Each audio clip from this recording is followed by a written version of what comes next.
সুপ্রভাত। সদাপ্রভুর দয়ায় আরও একটা নতুন ব্লগ তোমাদেরকে সঙ্গে করে নিয়ে শুরু করে দিয়েছি। আকাশ তো নয়, পুরো একদম জল ছবি। এই সুন্দর আকাশ দেখতে দেখতে আর ফুল দেখতে দেখতে আজকের ব্লগটা তো শুরু করলাম, কিন্তু ওয়েদারটা মনে হচ্ছে আজকেও সেই একই রকমই থাকবে। চলো সদাপ্রভুকে ধন্যবাদ দিয়ে আরও ব্লগটা এগিয়ে নিয়ে যাই সামনের দিকে। তো বন্ধুরা, welcome back to my channel Samish ক্রিয়েশনে সবাইকে স্বাগত। আশা করছি সবাই ভালো আছো, সুস্থ আছো। আমরাও রয়েছি আরও একটা নতুন দিনে, আরও একটা নতুন ব্লগে। সবাইকে অনেক অনেক ভালোবাসা, অনেক অনেক আন্তরিক শুভেচ্ছা জানালাম। দেখতে দেখতে আকাশটা পুরো কালো মেঘে ছেয়ে গেল। এক্ষুনি রোদ ছিল, এক্ষুনি বৃষ্টি। শরতের মেঘের উপরে কি সুন্দর কালো মেঘটা উড়ে যাচ্ছে, পুরো একদম ঢেকে গেল।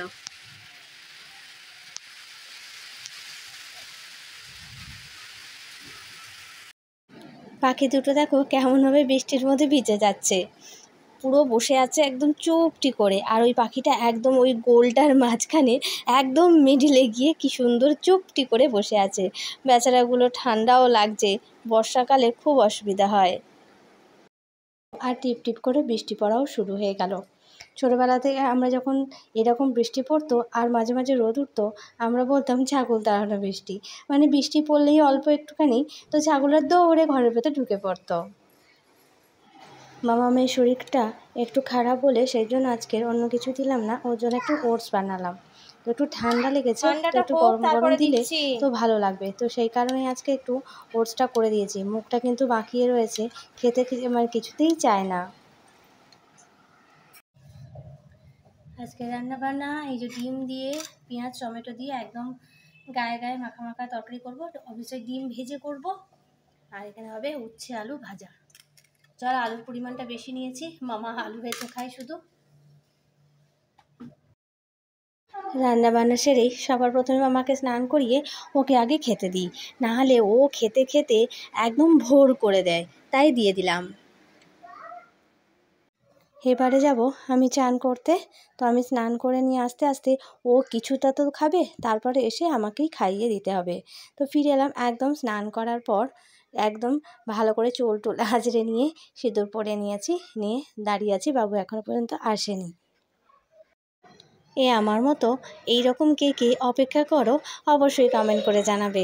এই যে কখন আসবে কখন খাবে এই যে একটা চিন্তাও থাকে, তার আগে চিন্তা থাকে রান্নাটা ঠিক মতন টাইমের মধ্যে কমপ্লিট হবে কি না, মেয়ে খাবে কি না, মানে খাওয়ার কমপ্লিট হবে কি না, এই চিন্তা করতে করতে সে একদম যেন আমাদের দিন শেষ হয়ে যায়।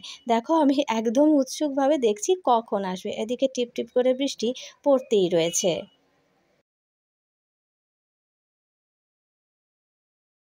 সকাল থেকে একটু নিজের দিকে তাকানোর সময় থাকে না, কোনো রকমে চুলটা আঁচড়ে মুখে একটুখানি ক্রিম লাগিয়ে বেরিয়ে পড়ি।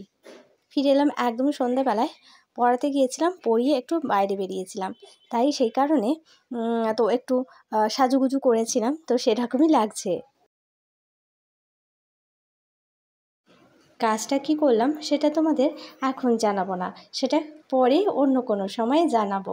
নিচে বসলাম কেন, ওই যে কাজটা সারতে গিয়ে একটু দেরি হয়ে গেছে, যাই হোক এসে একটুখানি রান্নাবান্না করতে হবে, তো সেই কারণে বাবু বলে একটু আলু ভাজো, তো সেই জন্য একটু আলু কাটতে বসে গেছি আর একটু পেঁয়াজি করতে।